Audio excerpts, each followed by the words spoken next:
Selamat datang di channel Turtle Creator yang berisi cerita dan dongeng klasik. Selamat menonton. Di sebuah hutan yang lebat dan rimbun, hiduplah seekor kancil yang terkenal karena kecerdikannya. Semua binatang di hutan mengagumi kepintarannya dalam menghindari bahaya. Namun, di hutan yang sama, terdapat seekor harimau besar dan ganas. Ia ditakuti oleh seluruh penghuni hutan karena kebiasaannya memangsa binatang lain tanpa ampun. Suatu pagi yang cerah, kancil berjalan di tepi sungai mencari makanan. Ia menikmati udara segar dan suara gemericik air yang menenangkan. Namun tiba-tiba semak-semak di belakangnya bergerak. Dan dari baliknya muncullah harimau dengan tatapan penuh kelaparan. Mata harimau yang tajam menatap kancil tanpa berkedip. Sementara air liurnya menetes membayangkan daging segar yang lezat. Akhirnya aku menemukanmu, kancil kecil. Hari ini kau tidak akan bisa lari dariku, seru harimau dengan suara menggelegar. Kancil tidak menunjukkan ketakutan. Ia tahu bahwa jika ia panik, harimau akan lebih mudah menangkapnya. Dengan tenang, ia berpikir cepat dan menemukan sebuah ide cerdik untuk mengelabui harimau. Wahai harimau yang gagah, betapa beruntungnya aku bertemu denganmu hari ini. Aku sedang menjalankan tugas dari Raja Hutan, kata kancil dengan suara penuh keyakinan. Harimau mengerutkan dahi. Raja Hutan? Siapa itu? Aku belum pernah mendengar tentangnya. Kang Siu tersenyum lisik. Tentu saja kau belum tahu. Raja Hutan adalah makhluk paling kuat di tempat ini, bahkan lebih kuat darimu. Ia menitipkan pesan padaku untuk menjaga makanan miliknya yang ada di dalam sungai ini. Barang siapa yang berani mengganggunya, pasti akan mendapatkan hukuman yang mengerikan. Harimau mulai penasaran. Makanan di dalam sungai? Aku tidak percaya. Tunjukkan padaku. Dengan langkah hati-hati, kancil membawa harimau ke tepi sungai dan menunjuk ke permukaan air yang tenang. Lihat ke dalam sana. Kau akan melihat makanannya yang dijaga dengan baik oleh Raja Hutan. Harimau pun mendekat dan menatap ke dalam air. Saat dia melihat ke permukaan, ia melihat bayangan dirinya sendiri. Karena air sungai yang jernih, ia mengira bahwa bayangan itu adalah makhluk lain yang lebih besar dan kuat. Astaga, itu pasti makanan Raja Hutan, seru harimau terkejut. Kancil menahan tawa. Benar sekali. Jika kau berani merebutnya, Raja Hutan pasti akan datang dan menghukummu. Harimau mulai ragu. Ia memang kuat, tetapi ia juga tidak ingin berurusan dengan makhluk yang lebih kuat darinya. Dengan langkah mundur, ia berkata, "Baiklah, aku tidak akan mengambil makanan Raja Hutan. Hari ini kau selamat, kancil." Setelah berkata demikian, harimau berlari menjauh, menghilang di antara pepohonan. Kancil tertawa kecil, bangga, karena sekali lagi ia berhasil menipu harimau dengan kepintarannya. Dengan riang, ia melanjutkan perjalanannya mencari makanan, menikmati pagi yang indah dengan rasa lega. Beberapa hari kemudian, harimau masih penasaran dengan cerita kancil tentang Raja Hutan. Rasa curiganya semakin besar, hingga akhirnya ia memutuskan untuk kembali ke sungai dan membuktikan sendiri kebenaran kata-kata kancil. Saat fajar menyingsing, harimau berjalan menuju sungai. Ia mengendap-endap di balik semak-semak agar tidak terlihat oleh siapapun. Ketika sampai di tepi air, ia kembali melihat bayangan dirinya sendiri. Kali ini, ia mengamati lebih saksama. Ia menyadari bahwa yang ia lihat hanyalah pantulan dirinya sendiri. Aku telah ditipu oleh kancil, geram harimau dengan marah. Aku tidak akan membiarkan dia lolos kali ini. Dengan penuh amarah, harimau berlari menelusuri hutan mencari kancil. Ia bertekad untuk membalas dendam dan memastikan bahwa kancil tidak bisa lagi mengelabui dirinya. Tak butuh waktu lama, ia menemukan kancil sedang bersantai di bawah pohon rindang sambil mengunyah daun segar. "Kancil licik, Aku tahu kau telah menipuku, harimau mengaum dengan ganas. Kancil tersentak, namun ia segera mengendalikan dirinya. Ia tersenyum dan berkata,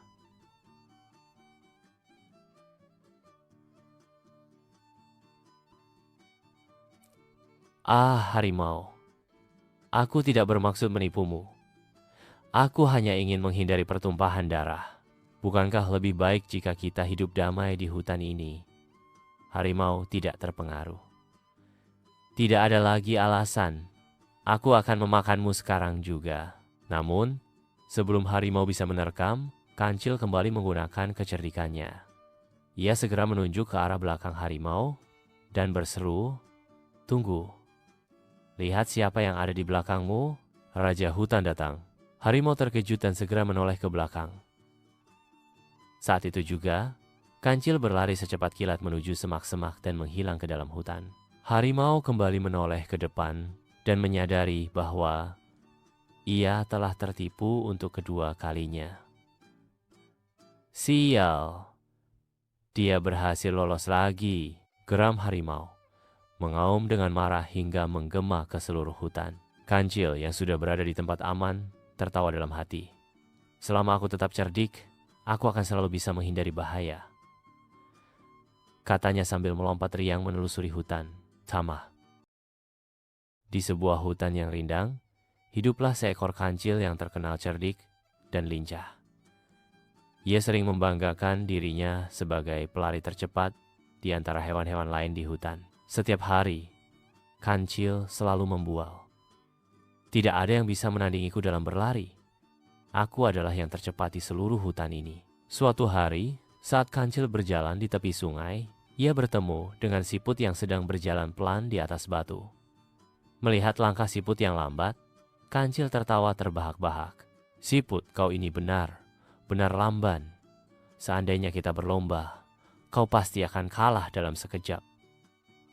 Siput tersenyum dan menjawab dengan tenang, "Jangan terlalu percaya diri, Kancil. Aku mungkin terlihat lambat, tapi aku juga punya keunggulan tersendiri. Jika kau tidak percaya, mari kita adakan perlombaan besok pagi." Kancil yang merasa tertantang langsung menyetujui ajakan itu. "Baiklah, kita akan berlomba besok pagi dari pinggir sungai ini hingga ke ujung hutan. Jangan sampai menyesal, siput." Setelah menyepakati rencana perlombaan, siput segera mengumpulkan teman-temannya. Mereka berdiskusi dan merancang strategi cerdik untuk mengalahkan Kancil. Malam itu, para siput menyebar di sepanjang jalur perlombaan dan bersembunyi di balik dedaunan serta bebatuan. Keesokan paginya, perlombaan dimulai. Kancil berlari dengan cepat begitu perlombaan dimulai. Namun, setiap kali ia berhenti untuk melihat ke belakang, ia selalu melihat siput berada tidak jauh darinya. Kancil menjadi bingung dan tidak percaya. Bagaimana mungkin siput bisa secepat ini? Pikirnya. Dengan penuh semangat, Kancil terus berlari lebih cepat.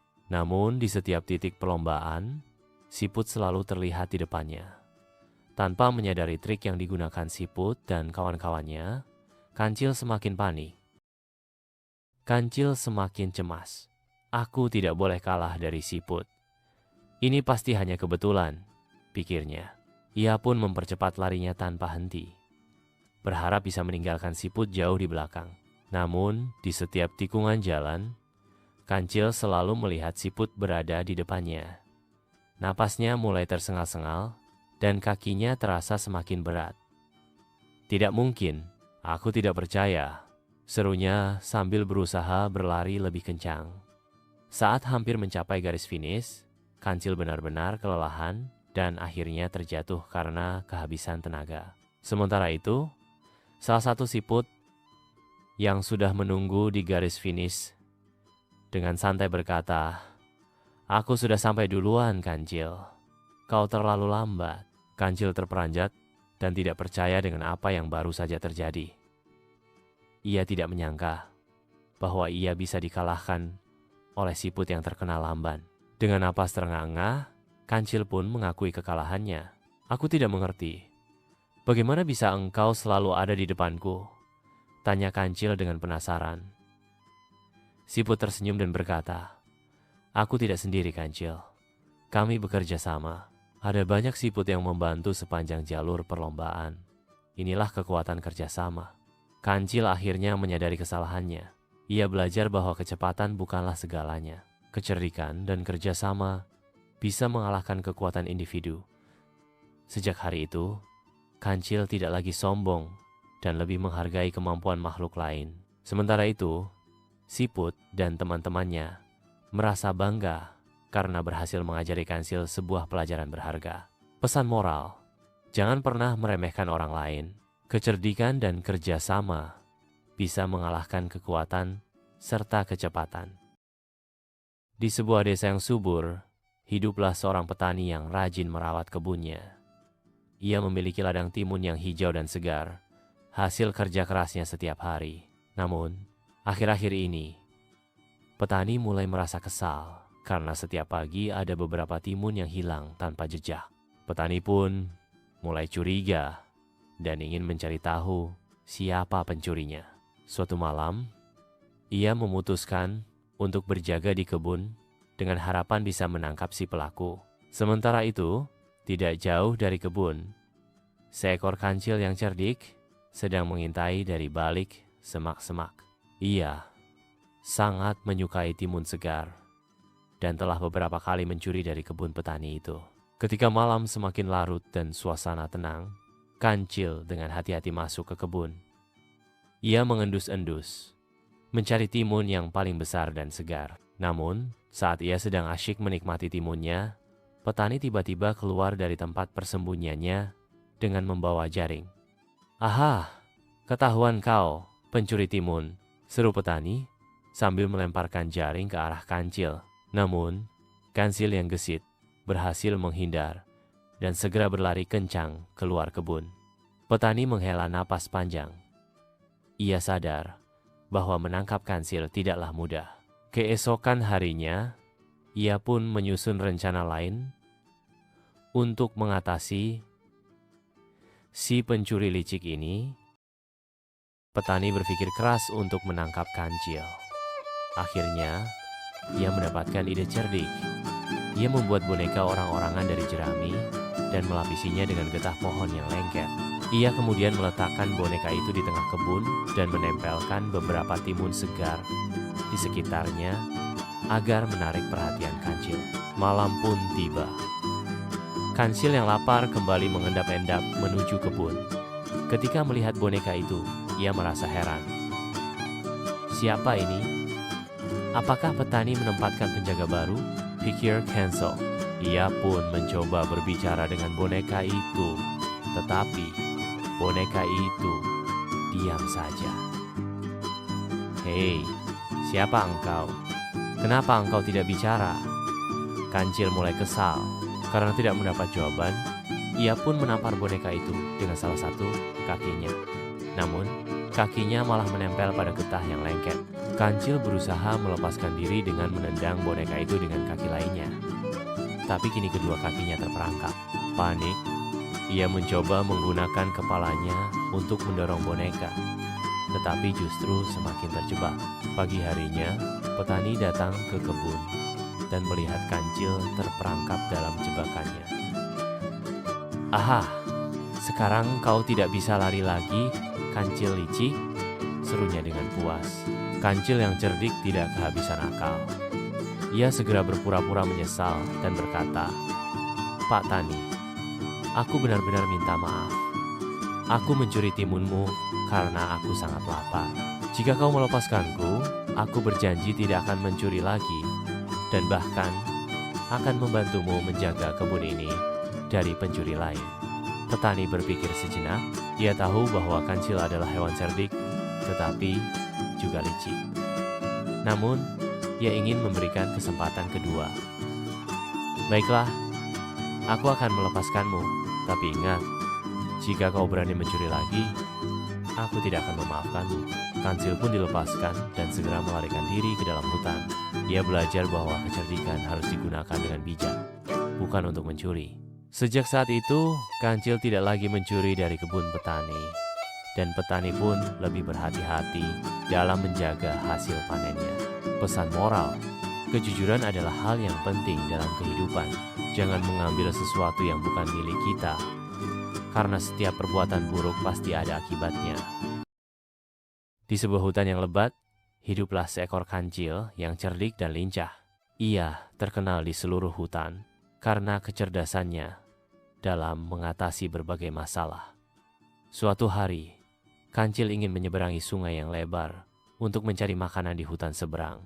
Namun, air sungai sangat dalam dan arusnya deras, sehingga ia tidak bisa menyeberang begitu saja. Saat sedang berpikir, kancil melihat sekelompok buaya berjemur di tepi sungai. Ia pun tersenyum dan mulai menyusun rencana licik untuk bisa menyeberangi sungai tanpa berenang. Dengan langkah ringan, kancil mendekati para buaya dan berkata dengan suara lantang, "Hai, buaya. Aku punya kabar gembira untuk kalian semua." Salah satu buaya yang terbesar mendekat dan bertanya, "Apa kabar gembira itu, kancil?" Kancil pun tersenyum dan berkata, "Raja hutan telah mengutusku untuk menghitung jumlah buaya di sungai ini. Ia ingin memberikan hadiah istimewa kepada kalian karena telah menjaga sungai dengan baik." Mendengar hal itu, para buaya menjadi bersemangat dan ingin tahu lebih lanjut. "Wah, hadiah apa yang akan kami terima?" tanya seekor buaya dengan penuh antusias. "Aku belum tahu," jawab kancil. "Tapi pertama-tama, aku harus menghitung jumlah kalian agar Raja Hutan bisa menyiapkan hadiahnya dengan tepat. Bisakah kalian berbaris, berjajar dari tepi sungai ini sampai ke seberang? Dengan begitu, aku bisa menghitung kalian dengan mudah." Para buaya yang serakah dan mudah percaya segera setuju. Mereka pun berenang dan berjajar dari satu tepi sungai ke tepi lainnya, membentuk jembatan hidup bagi kancil. Kancil dengan penuh kegembiraan melompat dari satu buaya ke buaya lainnya, sambil pura-pura menghitung. 1, 2, 3, 4. Kancil terus melompat dan berpura-pura menghitung dengan suara keras. Para buaya tetap diam dan membiarkan kancil berjalan di atas punggung mereka. Karena mereka percaya pada cerita kancil tentang hadiah dari Raja Hutan. Saat hampir mencapai seberang sungai, kancil masih terus menghitung. 27, 28, 29, hingga akhirnya ia sampai di tepian sungai yang lain. Begitu mencapai tanah kering, ia melompat kegirangan dan tertawa terbahak-bahak. Para buaya mulai curiga. "Hei, kancil, jadi berapa jumlah kami? Dan kapan kami akan menerima hadiah dari Raja Hutan?" tanya buaya terbesar dengan nada penuh selidik. Kancil masih tertawa dan berkata, "Hadiah? Tidak ada hadiah untuk kalian. Aku hanya mencari cara untuk menyeberang sungai tanpa basah. Terima kasih sudah membantu, buaya." Mendengar itu, para buaya merasa sangat marah. Mereka telah diperdaya oleh kecerdikan kancil. "Dasar kancil licik," teriak salah satu buaya. "Lain kali, kami tidak akan membiarkanmu menipu kami lagi." Kancil hanya tersenyum dan berkata, "Kalian harus lebih berhati-hati dan tidak mudah percaya pada kata-kata manis, buaya. Sampai jumpa." Setelah berkata demikian, kancil pun berlari masuk ke dalam hutan seberang untuk mencari makanan. Sementara itu, para buaya hanya bisa menggerutu di sungai, menyadari bahwa mereka telah tertipu lagi oleh kecerdikan si kancil. Sejak saat itu, para buaya menjadi lebih waspada dan tidak mudah percaya pada janji-janji manis. Sementara kancil tetap menjadi hewan yang dikenal sebagai makhluk yang cerdik dalam menghadapi berbagai rintangan di hutan. Pesan moral: kecerdikan dapat membantu kita mengatasi berbagai masalah, tetapi kita juga harus berhati-hati agar tidak mudah tertipu oleh kata-kata yang tampaknya manis dan menguntungkan. Pada suatu hari di tengah hutan, hiduplah seekor gajah yang besar dan kuat. Ia selalu merasa dirinya yang paling hebat di antara semua hewan di hutan. Dengan tubuhnya yang besar dan kekuatannya yang luar biasa, gajah seringkali berjalan dengan angkuh, menginjak ranting-ranting, tanpa peduli dengan hewan kecil di sekitarnya. Hewan-hewan lain kadang merasa takut kepadanya, tetapi mereka juga tidak bisa berbuat apa-apa karena gajah begitu besar dan kuat. Di hutan yang sama, hiduplah seekor kancil yang terkenal dengan kecerdikannya. Ia tidak sekuat gajah, tetapi ia selalu memperhatikan keadaan sekelilingnya dan tahu bagaimana mengatasi berbagai masalah dengan kepintarannya. Kancil seringkali membantu hewan lain dengan ide-idenya yang cerdas. Suatu hari, gajah berjalan menuju sungai untuk minum. Ia merasa sangat haus setelah berjalan jauh. Namun, tanpa ia sadari, di tepi sungai terdapat kubangan lumpur yang dalam dan licin. Saat ia melangkahkan kakinya terlalu jauh ke dalam kubangan, tubuhnya yang besar langsung terperosok ke dalam lumpur tersebut. Gajah berusaha untuk keluar dengan menggerakkan kakinya, tetapi semakin ia bergerak, semakin dalam tubuhnya tenggelam. Gajah mulai panik dan berteriak meminta tolong. Ia mengaum dengan suara keras, berharap ada yang mendengar dan datang membantunya. Namun, hewan-hewan lain takut mendekat karena tubuh gajah terlalu besar dan mereka khawatir ikut terjebak dalam lumpur. Tidak lama kemudian, datanglah kancil. Ia melihat gajah yang terjebak di dalam lumpur dan berpikir sejenak. Dengan kecerdasannya, kancil menyusun rencana untuk membantu gajah keluar dari situasi berbahaya ini. Tenang, gajah. Aku akan membantumu keluar dari lumpur ini, kata kancil dengan suara tenang. Gajah ragu sejenak. Bagaimana mungkin seekor kancil kecil bisa membantunya keluar dari kubangan lumpur yang dalam? Namun, ia tidak punya pilihan lain selain mendengarkan kancil. Kancil mulai melihat sekitar dan mencari cara terbaik untuk menyelamatkan gajah. Kancil kemudian meminta bantuan beberapa hewan lain, seperti rusa, monyet, dan burung, untuk membantunya membawa ranting-ranting besar dan batu ke tepi kubangan. Dengan cerdiknya, kancil menyusun ranting-ranting itu menjadi sebuah jembatan kecil agar gajah bisa mendapatkan pijakan untuk keluar dari lumpur. Setelah jembatan kecil itu selesai dibuat, kancil mendekati gajah dan berkata, "Sekarang, coba dorong kakimu perlahan ke atas dan gunakan batang-batang ini sebagai pijakan. Jangan bergerak terlalu cepat agar lumpur tidak semakin menenggelamkanmu." Gajah mengikuti saran kancil dengan hati-hati. Ia mulai menggerakkan kakinya perlahan dan menempatkan kakinya di atas ranting-ranting yang telah disusun oleh kancil dan hewan lainnya. Dengan usaha yang kuat, gajah berhasil mengangkat tubuhnya sedikit demi sedikit hingga akhirnya ia keluar dari kubangan lumpur. Gajah menghela napas lega dan merasa sangat bersyukur. Ia tidak menyangka bahwa kancil yang kecil bisa menyelamatkannya dari situasi yang begitu berbahaya. Terima kasih, kancil. Aku sadar bahwa kekuatan saja tidak cukup. Kepintaran dan kerja sama sangat penting, kata gajah dengan penuh penyesalan atas kesombongannya selama ini. Sejak saat itu, gajah tidak lagi sombong dan lebih menghargai hewan-hewan lain, baik yang besar maupun kecil. Ia belajar bahwa setiap makhluk memiliki kelebihan masing-masing, dan bekerja sama adalah kunci untuk menghadapi berbagai tantangan dalam hidup. Pesan moral, kekuatan bukanlah segalanya. Kepintaran dan kerja sama dapat mengatasi masalah yang sulit. Terima kasih sudah menonton video di sini. Besok silahkan mampir lagi ya. Hatur nuhun.